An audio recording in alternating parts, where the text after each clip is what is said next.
This is the 10-Minute Teacher Podcast with your host, Vicki Davis. Today's sponsor is Readly, an amazing literacy tool developed in collaboration with researchers at the Harvard School of Education. Stay tuned to the end of the show for how to get a free account for you and your students. So today we're talking with Chris Chappotin, Assistant Superintendent for Boyd ISD in Boyd, Texas. Thanks for coming on the show, Chris. No problem. Cool cat teacher. It is great to be with you today. Yes, and today we're going to talk about leadership development. This is such a unique time, and teachers and administrators feel so overwhelmed, but don't we? We need leadership more than ever, but it's hard to ask anybody to do anything else. So how do we develop leadership now? Part of this is definitely rooted in relationship, as we already know. The power of those relationships has definitely been on display as we have needed high levels of trust to navigate the uncertain times, especially of the last 2 years. And I would say that first and foremost, that occurs through availability. If I'm going to be a part of the leadership development of those in my organization, in my district, I have to be intentionally available by reserving time in my own schedule for conversations that need to occur. Sometimes those conversations are proactive in nature. Sometimes those conversations are situational in nature, but as I take a learner's posture with my people, availability is really that first step. I want to park on that for a second. So when you say make yourself available, obviously you're probably not super close to where all of your principals are, right? They're in another building? Actually, in my case, I'm in a district that has just a little bit less than 1,300 students, and I have 3 campuses within walking distance. But in a larger setting, yes, there would be more sites to navigate for sure. So are there time blocks on your schedule where they know they're available, or do you do that with some sort of calendar or make it easy? Or does your assistant say, hey, if this person calls, they get immediate access? How do you make yourself available from a practical standpoint? So one way is standing meetings on the calendar. In collaboration with a former colleague, developed a system of wildly important goal sessions kind of based off of Franklin Covey and the 4 disciplines of execution work. And so we have standing weekly meetings where we look at campus academic goals and we look at the principal's weekly commitments towards accomplishing that goal and have a collaborative system of accountability there. I would also say, though, that Voxer is part of that availability as well. So principals know that at any point, at any time, they can reach me on Voxer, and I do my best to be responsive. I've got one principal who will reach out, and the intro is typically, hey, newer administrator question, come in here, which is completely fine. And so Voxer is a great way to keep that going. And then sometimes there are planned classroom visits where we walk through together in order to build capacity and to calibrate what we're looking for in terms of classroom instruction. And then other times there are spontaneous along the way conversations. I've had mentors in my past who there were formal times of leadership development, but there were also, call them organic times, that happen along the way in a come alongside you type of leadership. And so I look for those opportunities too, because that's where those situational conversations can occur that are specific to the context or to the times or to the situation that are fun. And it's tough because hasn't the message to a lot of administrators been, don't be available, don't make contact, keep your distance so that you don't get sick? I mean, isn't that kind of in the back of a lot of administrators' minds? If I get sick, what's going to happen? Definitely. I think this year in particular, what we've noticed is that teacher absences, student absences due to illness, whether COVID or otherwise, because we've had a resurgence, if you will, of the flu, especially in our younger grade levels this particular school year. Those absences haven't necessarily subsided, and in some cases, they've actually increased. We've had to close the district a couple times this year due to the number of illness absences. And so, I believe that those concerns exist and are prevalent in our experience this year, just as much or maybe even more so than they were when the pandemic was first beginning and we weren't quite sure, what was happening or the speed at which things were happening. And so with that in mind, the challenge unique to my district has been that at our elementary and intermediate campuses in particular, we're involved in school improvement work because we are attempting to improve academic performance away from improvement required type dynamics with our state agency. So anyway, all of that kind of wrapped up together has made for a challenge in terms of availability. But I would say that our community has been super responsive, and there was, we had our season of mask wearing, which was helpful. But as we've transitioned away from masks and back to face-to-face and learning without masks, it's been about adaptability. It's been about flexibility, been about doing our best for our students and our staff in order to see the improvement we need to see.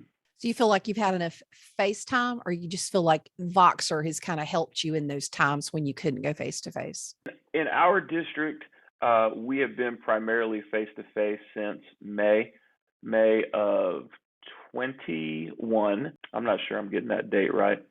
After the pandemic, it all blurs together. Like sometimes I don't even know what year it is. I'm in a rural setting that did not wear masks, terribly long when compared to larger metropolitan areas. So I get 20 and 21 blurred. It would have been 21. We wore masks the majority of 2021. It has been primarily face-to-face learning, which has been a refreshing advantage for our smaller, more rural district. But bringing the conversation back more specifically to leadership development, we've also had to grow capacity of our leaders in terms of state accountability and academic performance. And so I'm in a smaller district with 4 schools, but I have 2 principals that have a little bit more experience in the role, and then I have 2 principals who are fairly new in the role. And so together, we've been on this journey of learning the state accountability system, learning teaching best practices, learning how to inspire and nurture the development of relationship with students through staff. And that's been an exciting journey. And we've seen, even during the pandemic, student performance increase, which has been super encouraging. And I think the challenges of the time, they're either going to draw us together around a common mission, which is our kids, or they're going to draw us apart, and we're going to, lose traction in conversations of, taking stances on certain issues or whatnot. In my district, it's been great that it's allowed us to come together, and we're doing a lot of learning along the way, which is drawing us together. That's great. Okay, so what was your second thing? Second thing was going to be situational conversations. What I'm finding is as we navigate uncertain times, whether we're in leadership or not, we are all learning along the way. And so there are conversations that come up because they're specific to a context or to a situation.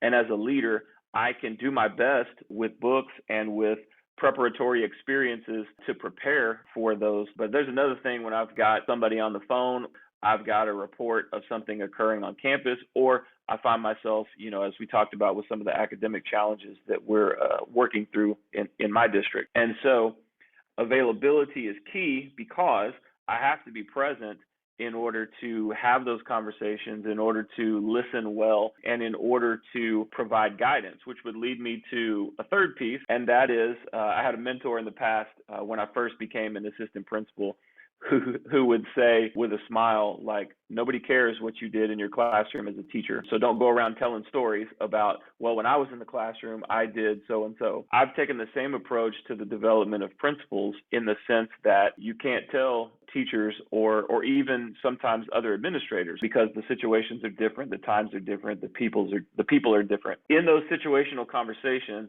I have to find a way to facilitate the growth and the thought process of the colleague that I'm working with. So something that's been real helpful for me that I learned from a mentor in the past, have you considered, you should consider, you must consider. I try to do a lot of questioning when I'm working with people in general, but in particular with leadership development. And so the entry level question of have you considered is purely to spark the limitless thinking of the person that I'm working with.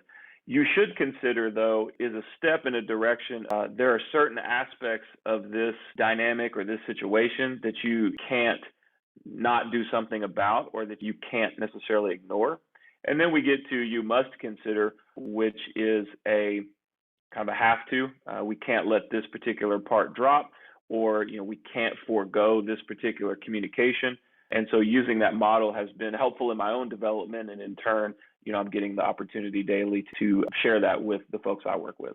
So Chris, as you consider the current time, what is the worst mistake that you think administrators could make with leadership development right now? Adding to the plate. Good leadership friend of mine posts on Twitter probably at least once or twice a week, how are we taking off the plate, especially for our teachers? We're asking you to teach, to be counselor, to be, active in the community, to nurture kids socially, all in the midst of our own care and the state of the world today.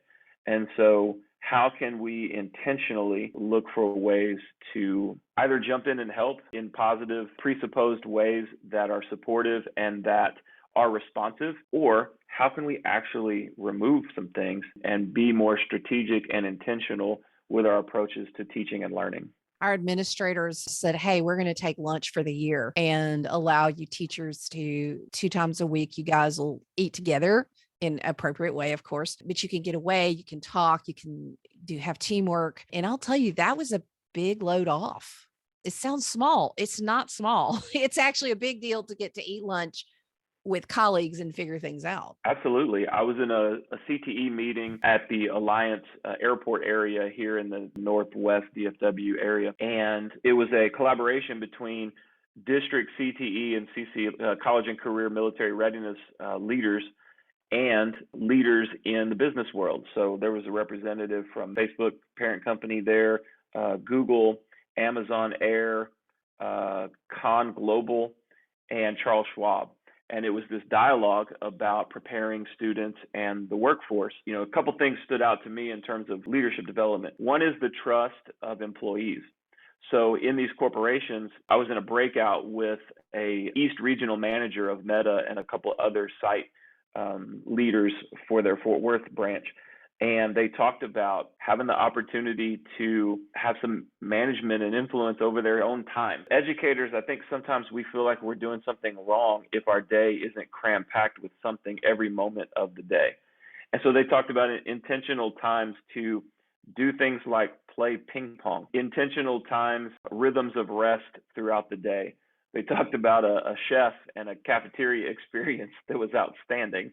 And I've seen some of these play out at visits to Apple and Google facilities. All of that may not be practical for a school setting. However, there are small wins, like you just mentioned, with administrators taking lunch, where we can give trust and we can give time to our teachers.